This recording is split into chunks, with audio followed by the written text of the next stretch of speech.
Picture this. It's around 30,000 years ago, somewhere in ancient Western Europe, and a group of ancient humans has just had an exceptionally successful hunting day. They've brought down a large bovine, the ancestor of the modern cow, which is larger, more aggressive, and considerably less cooperative than any modern cow has ever been in its entire domesticated existence. The animal has been processed with impressive efficiency because these people have been doing this their whole lives, and they are genuinely good at it. There's meat, there's fat, there's bone marrow, there's fire. There are wild plants gathered earlier in the day, including various leaves, some tubers, and something that might charitably be described as a wild onion. And now here's the thought experiment this entire video is built around. What if someone from that group, with all the ingredients available in their environment and all the knowledge and skills their people possessed, was handed a Big Mac and asked to reverse engineer it? Could they source the components? Could they make something recognizable? How close could ancient human food technology actually get to one of the most iconic and specifically engineered food products of modern industrial civilization? Stick around, because the answer requires taking both ancient human food knowledge seriously and the specific engineering of the Big Mac seriously, and what emerges from that collision is one of the more entertaining and surprisingly educational thought experiments in this entire series. Also, it turns out ancient humans were significantly better cooks than most people assume, which makes this considerably less one-sided than it initially appears. Start with what a Big Mac actually is in component terms, because this breakdown matters for everything that follows. 2 beef patties, special sauce, lettuce, cheese, pickles, onions, and a sesame seed bun with a middle layer. That's the official description. In ingredient terms, you're looking at ground beef formed into patties, a mayonnaise-based sauce with vinegar, sweet relish, onion powder and various seasonings, iceberg lettuce, a specific processed cheese product, pickled cucumbers in a vinegar brine, minced white onion, and a soft wheat bun with sesame seeds on top. Each of these components requires specific ingredients, specific processing techniques, and in several cases, agricultural products that simply didn't exist in any form that ancient humans had access to. The beef is the easy part and also the hard part, which is immediately the kind of contradiction that makes this interesting. Wild bovines existed throughout the ancient era across Africa, Europe, and Asia. The ancestors of modern cattle, called aurochs, were large, dangerous, heavily muscled bovines that ancient humans hunted regularly and successfully, as documented at numerous ancient archaeological sites, with auroch bones showing human butchery marks. So the protein source is technically available, just substantially less cooperative about becoming food than modern factory-farmed beef, and roughly the size and temperament of something you'd expect to feature in a horror film. Getting that beef into patty form requires a specific preparation technique. A modern beef patty is ground or minced beef, shaped under controlled conditions. Ancient humans didn't have meat grinders, but they absolutely had stone tools capable of mincing meat through repeated chopping on a flat stone surface, a technique that produces something functionally similar to coarsely ground meat. Stone-chopped auroch meat, shaped by hand and flattened to a consistent thickness, is actually achievable with ancient technology. It would be thicker, less uniform, and considerably more rustic in appearance than the perfectly engineered disc that emerges from a modern fast food kitchen, but the concept is replicable. Cooking the patty presents no problem whatsoever. Ancient humans had fire, and cooking meat on flat heated stones or directly on coals produces a cooked beef patty. They would have had no temperature gauges and no standardized cooking time. But experienced ancient cooks managing fire temperatures for meat preparation would have produced adequately cooked patties through exactly the kind of sensory assessment, color change, texture, smell, that modern chefs still rely on beneath all the thermometers and timers. The ancient version of this patty would probably have been better seasoned with wood smoke and have a more pronounced crust from direct fire contact than anything produced in a modern kitchen, which, depending on your opinion, might actually be an improvement. The sesame seed bun is where things start getting philosophically complicated. Bread requires wheat. Wheat requires agriculture. Agriculture doesn't exist yet in the ancient era this channel focuses on. This is not a small obstacle. This is the single biggest component gap between ancient food capability and Big Mac construction, because the bun is structurally load-bearing in a burger, both literally and conceptually.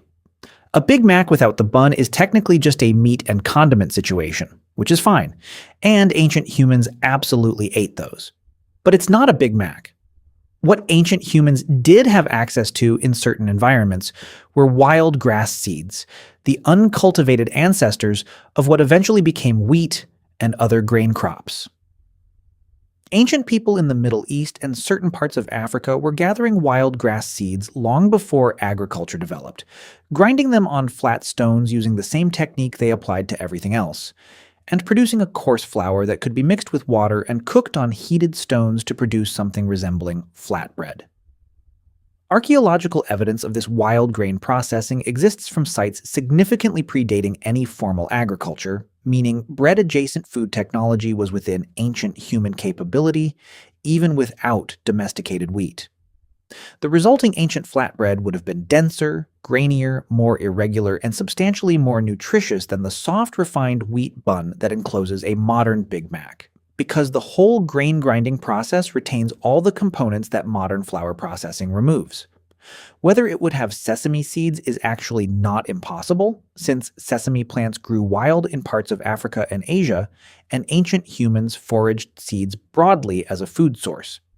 The specific placement of sesame seeds on top of a burger bun for aesthetic effect is a modern convention, but the seeds themselves existed in the environment. Special sauce is where this thought experiment becomes surprisingly deep if you take it seriously. Modern Big Mac special sauce is mayonnaise-based, which requires emulsified egg yolk and oil, combined with sweet pickle relish, mustard, vinegar, onion powder, garlic powder, and various other seasonings. Mayonnaise as a specific product is a post-ancient invention, but emulsifying oil and egg yolk through mechanical agitation is not technically complicated. It just requires knowing that this combination does something interesting when you work it persistently, which ancient people with access to bird eggs and plant oils in certain environments could have accidentally discovered and deliberately recreated. Ancient humans in environments with oil-producing plants, specifically various seed oils and nut oils that were definitely part of ancient diets, and consistent access to bird eggs, which we covered in detail in our Ancient Eggs video, had the raw ingredients for something in the mayonnaise vicinity. Whether anyone was making emulsified egg and oil sauces in the ancient era specifically is unknown, but the capability was present. The concept of combining fat and acid to create a coating sauce is ancient enough that it almost certainly existed in practice before it was ever named, or consciously formulated as a recipe. The vinegar and pickle component requires fermentation, and here ancient humans are on surprisingly solid ground. Fermentation is one of the oldest food modification technologies humans possessed, with evidence of deliberately fermented foods from very early in the ancient human record. We covered fermentation extensively in our ancient alcohol video, and the same basic processes that produce alcohol also produce acetic acid under different conditions, meaning vinegar or vinegar. Adjacent sour liquids were absolutely within the scope of ancient food technology. Pickling cucumber slices in such a liquid requires only having cucumbers, which are native to India and parts of Africa, and a sour fermenting liquid, and some patience. Wild cucumbers existed in the environments of some ancient human populations, though they would have been smaller, more bitter, and substantially more exciting in terms of skin texture than anything you'd find at a modern grocery store. Fermented in a sour liquid with whatever wild herbs were available locally, they would have produced something with the general character of a pickle, even if the specific flavor profile differed from the standardized industrial pickle that sits on a modern Big Mac. Onions are actually one of the easiest components to source in this thought experiment because wild onions have existed across enormous geographic ranges throughout human history, and ancient humans absolutely consumed them. Archaeological evidence of wild onion consumption by ancient humans exists from multiple sites across different continents. The minced white onion on a modern Big Mac is cultivated and specifically selected for mild flavor and consistent texture, but its wild ancestors existed in ancient environments and were collected by ancient foragers who would have known exactly which wild allium plants were available in their territory and when to find them. Lettuce presents an interesting case. Wild lettuce species existed in the Mediterranean and Middle East in forms that ancient humans in those regions would have had access to, though wild lettuce is substantially more bitter and considerably more medicinally active than the mild, largely texture-based iceberg lettuce that a modern Big Mac contains. By the way, if you want to go even deeper into the secret lives of ancient humans, I just launched a full course called The Secret Lives of Ancient Humans. 10 modules, 3+ hours of content covering everything we never talk about on YouTube. What they feared, how they communicated, what hunted them, and much more. Plus an exclusive PDF guide included. Link in the description. See you inside. Wild lettuce contains compounds that function as mild sedatives in concentrated form, which means an ancient Big Mac with proper wild lettuce might have had a slightly relaxing quality that the modern version definitely doesn't advertise. Whether this counts as a feature or a bug depends entirely on what you wanted from your meal. Cheese is arguably the second biggest component gap after the bun because producing cheese requires domesticated dairy animals whose milk can be collected reliably and processed consistently.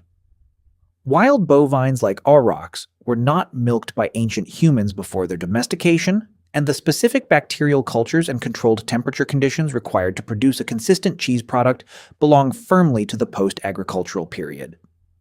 Ancient humans encountered dairy products only in the form of the milk that nursing animals carried, which was not practically accessible for food processing purposes. Some researchers have speculated about whether ancient humans might have incidentally discovered fermented milk by chance in circumstances involving naturally occurring bacterial cultures and trapped animal milk, which would have produced something in the general vicinity of sour fermented dairy without any deliberate cheese-making intent. This is speculative rather than documented, and even if it happened, the result wouldn't have resembled a perfectly square processed cheese slice that melts uniformly across a heated patty in a standardized way. So the honest ancient Big Mac component inventory looks something like this. Stone-minced auroch patty cooked on heated stones. Yes. Wild grain flatbread with foraged seeds, approximately. Emulsified egg, and nut oil sauce with wild herbs, conceivably. Fermented bitter wild cucumber in sour plant liquid, with significant creative interpretation. Wild minced allium, yes. Wild lettuce with mildly medicinal properties, yes. Cheese, no. Sesame specifically seeded bun, no. Standardized shape and size for any of it? Absolutely not. What ancient humans would actually have produced from this process would have looked nothing like a Big Mac and would have been experienced as an entirely different food. But here's what's actually fascinating about this conclusion. The ancient version would almost certainly have been more nutritious, more flavorful in terms of actual ingredient quality, and more representative of good cooking in the sense of knowing your ingredients and treating them appropriately than the standardized industrial product that inspired the thought experiment. The auroch meat that ancient hunters sourced was from a free-ranging, nutritionally diverse diet animal whose muscle composition reflected actual physical activity rather than confined feedlot conditions, producing meat with a more complex fatty acid profile and a more pronounced flavor than modern commodity beef. The wild grain flatbread retained nutritional components that modern refined flour processing removes.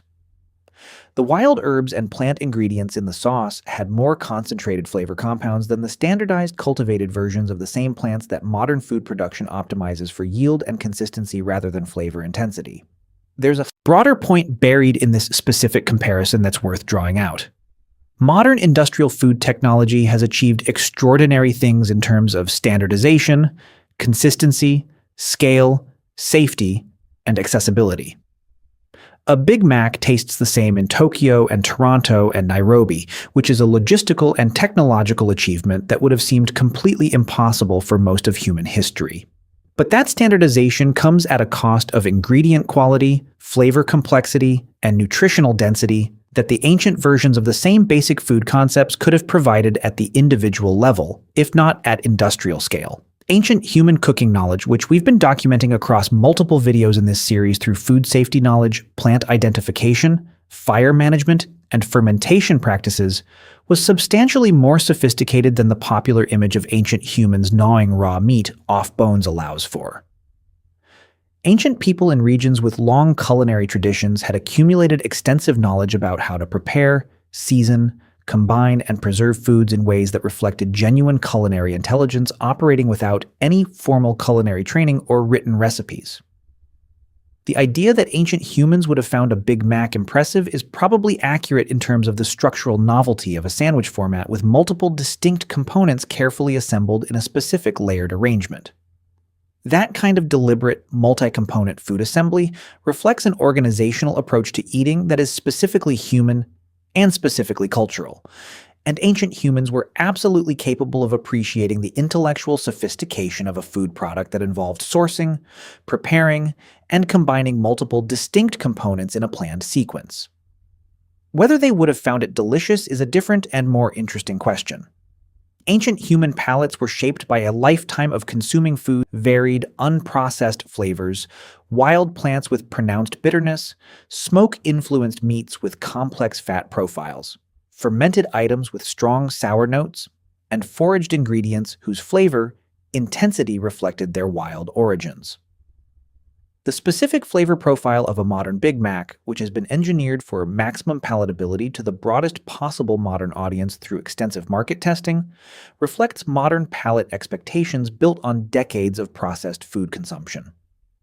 An ancient human eating a modern Big Mac for the first time would probably find it startlingly mild in flavor compared to what they normally ate, somewhat confusingly sweet in the sauce component, and either impressive or underwhelming in the bread component, depending on what wild grain preparations they were familiar with. The soft, uniform texture of the bun would have been unlike any grain product they had ever experienced, since ancient grain processing produced considerably denser, more textured results. They might have found the uniform texture slightly unsettling in the same way that modern people sometimes find heavily processed food textures uncanny once they start paying attention to them.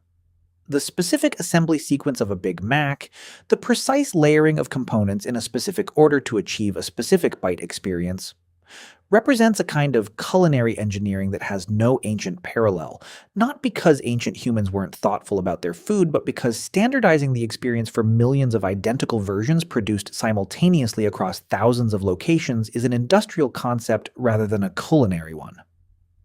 Ancient human food preparation was artisanal by necessity, with each preparation being a specific response to specific available ingredients rather than a standardized execution of an engineered recipe. Here is where this thought experiment wraps back to something that deserves direct acknowledgement. The Big Mac exists because of agriculture, because of animal domestication, because of industrial milling, because of refrigeration, because of standardized commercial production, and because of the specific economic and social structures that make fast food as a concept possible. None of those things existed in the ancient era this channel covers, and asking whether ancient humans could make a Big Mac is really asking whether all of those developments were necessary prerequisites for a specific kind of food, to which the answer is clearly yes.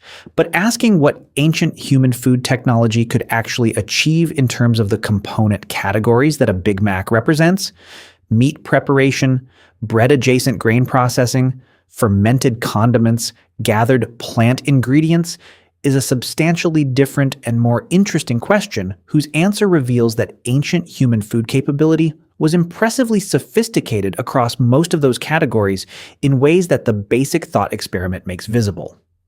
The ancient human who sat down to the result of their version of this exercise would have been eating a meal that was, in the specific terms that nutritionists would evaluate it, probably healthier, certainly more flavorful in terms of ingredient quality, definitely less consistent, and absolutely without the specific experience of biting through 3 layers of standardized components in a specific engineered ratio that makes a Big Mac recognizable as itself. What they would have had was good food prepared with real skill and knowledge, and if they had no expectation of it being anything other than what it was, they would have found it satisfying and nourishing in ways that the ancient world consistently required food to be. The best cooking has always been about transforming available ingredients into something more than the sum of their parts through the application of knowledge, technique, and attention. Ancient humans had all of those capabilities applied to the specific ingredients their world provided. The result wouldn't have been a Big Mac, it would have been something else, something shaped by its specific wild ingredients and ancient preparation techniques and the specific knowledge of the people who made it.